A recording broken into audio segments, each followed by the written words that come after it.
हैं, क्योंकि प्रधानमंत्री ने जब भगवान सूर्य को जल चढ़ाया, मां गंगा को का आह्वान किया, तो ये तमाम जो शक्तियां, इस प्रकार की अलौकिक शक्तियां जो पूरे ब्रह्मांड में मौजूद होती हैं, हमारे चारों तरफ मौजूद होती हैं, वो कहीं ना कहीं हमारे अंदर आत्मसात होती हैं इस प्रकार के तमाम कार्यों से। और निश्चित तौर से इस प्रकार के कार्यों से जब देश के प्रधान सेवक में शक्ति का संचार होता है तो उससे पूरे राष्ट्र का भला होता है, उसके राष्ट्र का हित साधता है। निश्चित तौर से ये तमाम जो क्रियाकलाप, ये जो कार्य योजनाएं जो दिखाई पड़ रही हैं, उसमें इन सब चीजों का एक बड़ा महत्व है। भगवान शिव का आह्वान करना, भगवान सूर्यदेव का आह्वान करना, मां गंगा की आरती करना, और हाथ में इस वक्त प्रधानमंत्री के माला, और उसको वो कहीं ना कहीं अर्पण करते हुए हर रूपाम सेन्दु कोटिर चूड़ाम कलित सित दुकूलाम जाह्नवीताम नमामि। माँ गंगा श्वेत मकर, जिसे हम मगरमच्छ के रूप में जानते हैं, उस पर विराजती हैं। वो शुभ्र वर्ण वाली हैं, 3 नेत्रों वाली हैं, क्योंकि भगवान शिव का सानिध्य जिसे प्राप्त हो जाता है वो सभी त्रिनेत्र हो जाते हैं। ब्रह्म का नेत्र चक्षु खुल जाता है। स्वयं मां गंगा के भी 3 नेत्र हैं। उनके 2 हाथों में भरे हुए कलश हैं और 2 हाथों में वो सुंदर कमल धारण किए हुए हैं। भक्तों के लिए परम इष्ट हैं। वो स्वयं ब्रह्मा का रूप हैं, विष्णु का रूप हैं, भगवान शिव का रूप हैं, यानी तीनों का रूप, तीनों के कार्य करने वाली, मस्तक पर सुशोभित चंद्र जटित मुकुट वाली और सुंदर श्वेत वस्त्रों से विभूषित मां गंगा को मैं प्रणाम करता हूं। ये मां गंगा का आध्यात्मिक स्वरूप, जिसमें आप स्नान करते हुए मां की उस छवि का दर्शन करते हैं। उसके बाद देवनदी श्री गंगा, जो ब्रह्मांडम खंडयंतीम हर्षिरस जटावल्लिमुल्लासयंतीम स्वरलोकादापतंतीम कनकगिर गुहगंड शैलास्खलंतीम क्षोणी पृष्ठे लुठंतीम दुरितचय चमूर निर्भरई भर्स्तयंतीम पायोधीम पूरयंतीम सुरनगर सरित पावनीम नह पुनातु, जो ब्रह्मांड का भेदन करके निकलती हैं।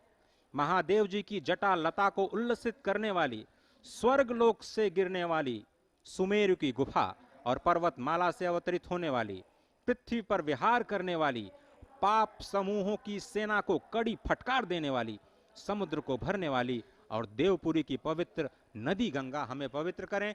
इसी संकल्प के साथ संपूर्ण वस्त्रों में सनातन विधि विधान के साथ मां गंगा में स्नान, मां गंगा में जप, और फिर वहां से भगवान श्री विश्वेश्वर के जलाभिषेक के लिए जल लेते हुए और मुख से शब्द ब्रह्म का नाद करते हुए, नमः शिवाय का नाद करते हुए, मां गंगा को याद करते हुए, काशी को याद करते हुए प्रधानमंत्री नरेंद्र मोदी। अजय, आपने एकदम सही कहा। ये अकल्पनीय क्षण है, यह अद्भुत क्षण है, अलौकिक है, इतिहास में अमर है, काल के कपाल पर अमिट हस्ताक्षर है। जब प्रधानमंत्री नरेंद्र मोदी ने यहाँ पर माँ गंगा की गोद में माँ गंगा का अवगाहन किया, स्नान किया, और अब जल लेकर वो जलार्पण करने के लिए चल चुके हैं बाबा धाम के लिए। ये संकल्प के सिद्धि का समय है। ये कर्मयोगी का आदि योगी को कार्यांजलि देने का क्षण है। और सबसे बड़ी बात यह है, ये विशिष्टतम अध्याय है, स्वर्णिम अध्याय है सनातन संस्कृति के इस पूरे कालखंड में, क्योंकि बाबा के दिव्य धाम का, भव्य धाम का, नव्य धाम का लोकार्पण हो रहा है समूचे देश के लिए, समूची दुनिया के लिए। ये जो स्वर्ण शिखर आप देख रहे हैं, ये स्वर्ण शिखर महाराजा रंजीत सिंह द्वारा दिए गए, दान में दिए गए शिखरों से ये स्वर्ण शिखर आच्छादित किए गए हैं। ये दिव्य जो बाबा का धाम देख रहे हैं, चारों तरफ ऐसे 4 गेट हैं, और ये जो गैलरियां आप देख रहे हैं, ये गलियारे बाबा विश्वनाथ के धाम के चारों तरफ मुख्य मंदिर परिसर में है। ये मुख्य मंदिर परिसर में नवनिर्माण है, जहां पर संगमरमर के पत्थरों पर स्तुति गान है शिव की, गंगा अवतरण के दृश्य हैं, अनेक ऐसे कथानक हैं जो कि भगवान शिव से संदर्भित हैं। और ये देखें कि किस तरीके से आप ये दृश्य, विहंगम दृश्य देख रहे हैं, अद्वितीय दृश्य देख रहे हैं कि किस तरीके से इस पूरे धराधाम को सजाया गया है, काशी धाम को सजाया गया है। और आज काल के कपाल पर अमिट सृजन का अमिट हस्ताक्षर लिखा जा रहा है, अमिट हस्ताक्षर हो रहा है। Goswami Tulsidas ji in Balkand writes, Mahamantra joi japat mahesu Kasi Muktu Hetu Upadesu. With this great wisdom and spirit, Honorable Prime Minister of India, Mr. Narendra Modi, after taking the holy dip in the sacred river Ganges, now heads to और ये तस्वीरें एक बार फिर आप लगातार वाराणसी से देख रहे हैं। बाबा विश्वनाथ धाम का वो एक विहंगम दृश्य जो अपने आप में बताता है कैसे ध्वज पताका लगातार फहरा रही है यहाँ पर इस धाम में, और ये बताती है कैसे सनातन समय से हिंदू धार्मिक मान्यताओं को आज भी उस ऊंचाइयों तक ले जाने का काम काशी विश्वनाथ में हो रहा है। ये एक साधना स्थली है, साधकों की स्थली है, और ये विहंगम दृश्य इस बात की गवाही देता है, इस बात को पुनर्स्थापित करता है कि ये जो साधना है ये निरंतर है, और ये आज भी, कल भी चल रही थी, आज भी है और आगे भी चलती रहेगी। और उसी साधना का एक महत्वपूर्ण पड़ाव के तहत एक हिस्सा बनने के लिए आज जो तमाम लोग जुटे हैं, खुद प्रधानमंत्री नरेंद्र मोदी भी उस साधना का एक हिस्सा है। अब से कुछ देर पहले ललिता घाट पर उन्होंने मां गंगा की गोद में जाकर एक पवित्र डुबकी लगाई, उन्होंने आस्था की डुबकी लगाई, और उसके बाद में वहां से जल लेकर वो निकले हैं। कलश में उन्होंने जल लिया है और उसके बाद में अब वो जल लेकर बाबा विश्वनाथ को चरणों में अर्पित करेंगे, उस लिंग पर अर्पित करेंगे। और ये पूरी धार्मिक आस्था के साथ प्रधानमंत्री के द्वारा की जा रही ये पूरी एक तरीके से क्रिया है जिसके तहत माना जाता है कि बाबा के पास में आप अगर माता गंगा का जल चढ़ाते हैं तो निश्चित तौर से आपको तमाम पुण्य के लाभ प्राप्त होते हैं, और उस लाभ का ही असर होता है कि जब देश का प्रधान सेवक सशक्त होता है, मजबूत होता है, शक्ति से संचारित होता है, उसका लाभ पूरे राष्ट्र को मिलता है। और निश्चित तौर से हमने देखा ये ऐतिहासिक लम्हों, ये ऐतिहासिक क्षण अब से कुछ देर पहले जब पवित्र एक और आस्था की डुबकी प्रधानमंत्री नरेंद्र मोदी ने निर्मल गंगा में लगाई। हमने इससे पहले प्रयागराज में भी देखा था, संगम स्थली पर जब प्रधानमंत्री ने वहां पर डुबकी लगाई थी, तो निश्चित तौर से जो एक बिगड़ा उठाया था स्वच्छ निर्मल गंगा को बनाने के लिए, वो एक काम साफ तौर पर दिखाई पड़ रहा है। क्योंकि जल आज ऐसा है मां गंगा का कि आप आस्था की डुबकी लगा सकते हैं, आप जा सकते हैं, आप वो आचमन कर सकते हैं, उनको आत्मसात कर सकते हैं। मां गंगा के उस स्वरूप को वापस लाने का जो एक बड़ा भागीरथी प्रयास किया जा रहा था वो बहुत हद तक जमीन पर उतर गया, और आज स्वच्छ निर्मल गंगा लोगों का आह्वान करती है कि आओ और मुझे आत्मसात कर लो, आओ और मुझे अपने साथ लेकर चलो। निश्चित तौर से ये बताता है कि जो प्रयास किए गए हैं काशी धाम में, वो वाराणसी में, वो अपने आप में निश्चित तौर से फलीभूत होते हुए दिखाई पड़ रहे हैं। अगर देखें तो यहाँ साक्षात देवाधिदेव महादेव का वास है। ये सनातन संस्कृति का दिव्य प्रकाश स्तंभ है। भगवान शंकर का चरण पखारने के लिए त्रिपथगा गंगा साक्षात यहाँ विद्यमान है। यहाँ धर्म और कर्म अभिन्न है, यहाँ पर भवंग भवानी आसन्न है, यहाँ पर शक्ति और भक्ति अनन्य है, और काशी में जीवन और मृत्यु भी धन्य है। मेधा इसका ललाट है, संस्कार इसकी भाषा है, सरलता जीवन दर्शन है, सहजता वेशभूषा है, प्राचीनता से भी प्राचीन अनंत विभूषित महास्थान है।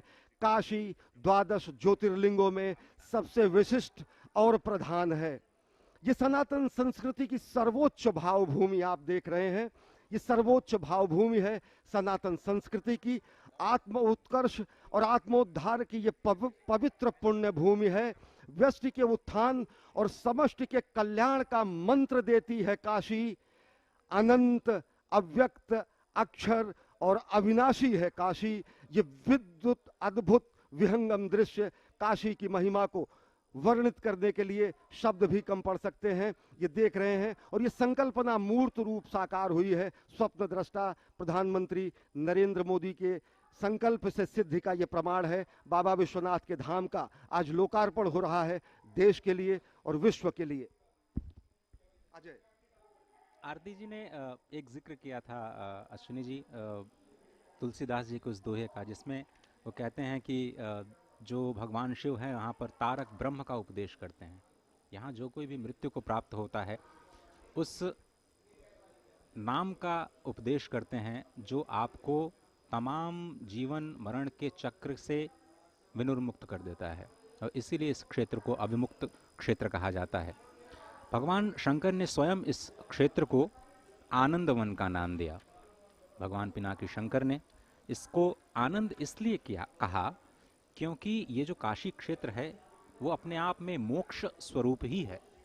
बहुत सारे लोग ये कहते हैं कि वृंदावन जैसे धाम में रहने वाले लोग कहते हैं कि हमें तो मुक्ति नहीं चाहिए, हमें मोक्ष नहीं चाहिए, हमें तो भक्ति चाहिए। बहुत ही स्पष्ट तौर पर यह वर्णित है काशी खंड में कि भगवान शिव केवल मोक्ष नहीं देते, सब कुछ देते हैं। जो मोक्ष चाहता है उसे वो मोक्ष देते हैं, जो मोक्ष नहीं चाहता उसे वो इष्ट देते हैं। अपने इष्ट की प्राप्ति, अपने लक्ष्य की प्राप्ति और मोक्ष की प्राप्ति, जो कुछ भी अगर आप चाहें आप इस आनंद वन में प्राप्त कर सकते हैं, जिसे स्वयं भगवान पिनाकी ने इसे अपना नाम दिया।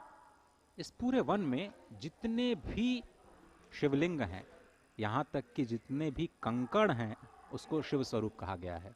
क्योंकि जैसा हमने शुरुआत में बताया कि ये पूरा का पूरा जो काशी खंड है, ये पूरा का पूरा काशी खंड इस पृथ्वी के भूभाग से अलग है, क्योंकि भगवान शिव और उनकी शक्ति शिवा। अब आप ये स्पष्ट तौर पर जो आरती जी ने भगवान तुलसी का जो जिक्र किया और उनके चौपाई का जो जिक्र किया, स्पष्ट तौर पर शुरुआत में ही भगवान रामचरितमानस की शुरुआत में ही अश्विनी जी वो शिव और शिवा की आराधना करते हैं। क्यों? क्योंकि प्रयागराज की धरती पर याज्ञवल्क्य और भारद्वाज जी के बीच में जो रामायण को लेकर के प्रश्न पूछे गए, जब उन्होंने राम कथा पूछी भारद्वाज मुनि से, याज्ञवल्क्य जी ने, तो उन्होंने उनको शिव कथा सुनाई। शिव कथा से शुरुआत होती है, क्योंकि जब तक आप शिव को नहीं समझेंगे, मर्यादा पुरुषोत्तम राम को समझना आपके लिए संभव ही नहीं है। और इसीलिए श्रीमद् भागवतम में जब परीक्षित भगवान सुखदेव से कृष्ण कथा पूछते हैं, तो पहले भगवान सुखदेव उनको राम कथा सुनाते हैं। जब तक आप राम को नहीं समझेंगे, जब तक आप राम की मर्यादा का चश्मा नहीं लगाएंगे, आपको योगेश्वर कृष्ण समझ में आ ही नहीं सकते। जब तक आप शिव को नहीं समझेंगे, राम तक आपकी गति हो ही नहीं सकती। और उसी तारक ब्रह्म, उसी शब्द जिसका उपदेश भगवान शिव यहां पर मरने वालों के कान में कहते हैं, वो शब्द ही है राम या फिर प्रणव, ओम। इसी का नाद वो कान में कहते हैं जाकर के, और माँ भवानी स्वयं पंखा करती हैं यहाँ पे जो मरण होता है उसका। इतनी महिमा है, और इसीलिए हम ये कह रहे हैं कि अद्भुत दृश्य है, अद्वितीय दृश्य है। सच में निश्चित तौर से अजय, जैसा कि आप कह रहे हैं कि यहाँ पर मुक्ति के लिए मंत्र देते हैं भगवान शिव। यहाँ मरणम मंगलम यत्र विमूर्तिम यत्र भूषणम कौशेयम यत्र काशायम सा काशी किम सेव्यते। यहाँ पर मरना भी धन्य माना जाता है, जीवन गुजारना यहाँ पर तो अद्वितीय है ही। और सबसे बड़ी बात यह है कि भगवान शिव की ये नगरी हर तरीके से, ये धर्म, कर्म और आध्यात्म का यहाँ पर संगम है, साहित्य, कला, संगीत का यहाँ पर संगम है, सनातन संस्कृति का ये सर्वोच्च प्रकाश स्तंभ तो है ही, साथ ही साथ ये स्पष्ट तरीके से पूरी दुनिया का सबसे प्राचीन, सभ्यता से भी प्राचीन, इतिहास से भी प्राचीन, मानव संस्कृति से भी प्राचीन ये नगर है। क्योंकि भगवान शिव ने सर्वप्रिय नगर के रूप में हिमालय के बाद अगर कहीं पर साक्षात माँ पार्वती के साथ वास किया तो यहीं काशी में उन्होंने वास किया, और काशी को ये गौरव प्राप्त है। और काशी के गौरव में, काशी की गरिमा में, काशी की महिमा में आज एक और स्वर्ण जड़ित, काशी के मुकुट में एक स्वर्ण जड़ित रत्न जैसा लग रहा है काशी का ये धाम, भगवान के धाम का ये पुनर्निर्माण और पुनर्विस्तार, जहाँ पर आप देख सकते हैं कि माँ गंगा से भगवान विश्वनाथ के बीच के सारे अवरोधों को हटा दिया गया है। सनातन संस्कृति बेहद विशिष्ट है।